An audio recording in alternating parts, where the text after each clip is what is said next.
My presentation is titled Smells in Language.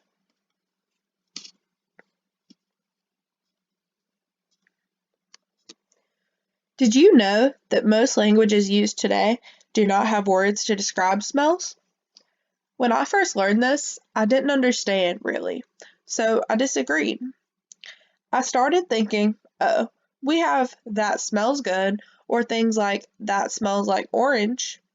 But both of these phrases are describing the object or relative goodness, which I can't judge because I don't know how good something smells to someone else. It's not a surprise that most people haven't even noticed the lack of smell words. It's not something you need all the time. Those who hunt to survive need smells to describe what they can eat and where they are. In our current culture, it just isn't as important as it used to be. That's actually exemplified in an experiment where 5 children were asked to list their senses. Not only did most list the sense of smell last, but some even forgot to list it. Most Western languages just don't have words to describe smell.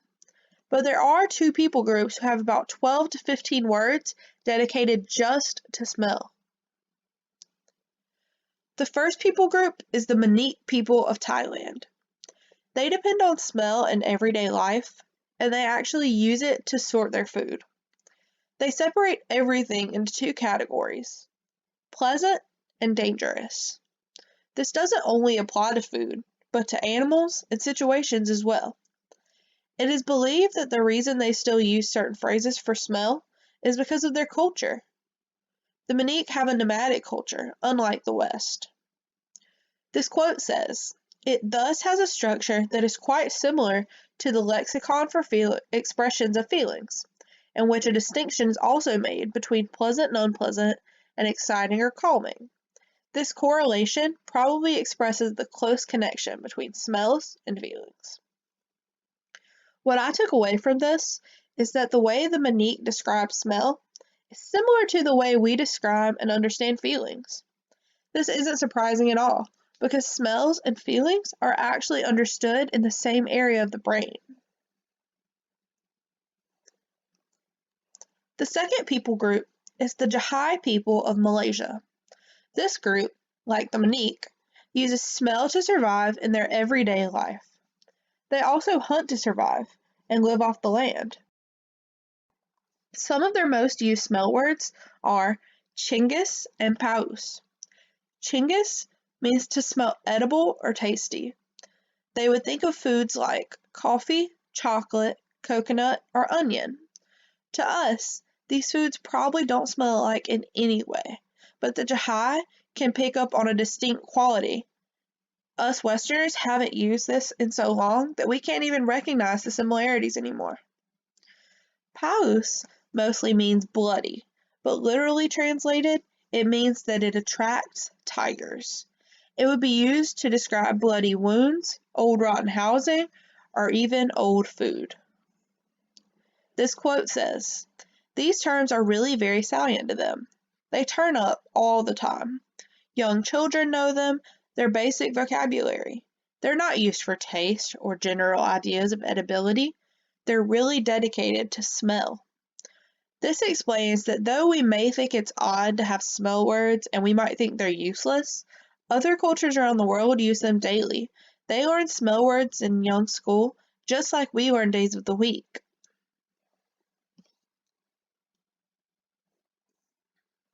Had we been in class, this would have been an experiment. I would have had a covered container with a food in it. You would smell the food and then try to describe to the class what you smell and have them guess, without smelling it themselves, using only description words. Because of the situation, I tested some friends and family instead. Their answers are listed. For popcorn, I got answers like buttery, corn, and bad. For lime, someone said citrusy and lemon-like. And for coffee, they said earthy and espresso. Even though we aren't together, you can still play this game. Try and describe to a friend what you think each picture smells like and have them guess what object you're describing. If you do play along, Reply to this presentation with their answers so we can all see how hard it really is and how similar our answers probably are because of our limited smell vocabulary. This section is titled, Does It Matter? Because as I was researching and learning, that's really what I just kept asking myself. I was thinking, we can't describe what we smell, but does that change anything? Do we really need to describe what we smell? Does it even matter? The answer is yes. It has been proven that the Manic and Jahai people are actually better at recognizing smells than us because of the words and categories they place them into in their heads. An experiment was done with progressive aphasia patients. Progressive aphasia basically causes you to have trouble speaking and making words. It's not that you forgot the words, it's just that they don't make sense anymore in your head. Though the patients did very poorly when trying to guess common smells, they did pretty well when given 4 words to choose from and match up. This concludes that they can still smell, and they still remember what the words mean. There is just something missing between smelling the object and thinking of a word to describe it. The Jahai and the Manic people scored amazing on these experiments, getting almost perfect no matter what the circumstance. So my overall conclusion and takeaway of this presentation is that while we don't notice the lack of smell words, they are still very important in our world. They matter more to those who use them daily to survive, but they would even benefit us at home when we think about the experiment with the aphasia patients. If we had and used words to describe specific smells, we would be more fine-tuned and we would be able to pick up subtle scents that we may be completely missing right now, and we would be more like the Manic and Jahai and have a better understanding of smells, how they matter, and how they really correlate to each other. This is my list of sources. I've left the links for most of them so that if you want to read more, you can. Most of my information came from this last source. Why do most languages have so few words for smells?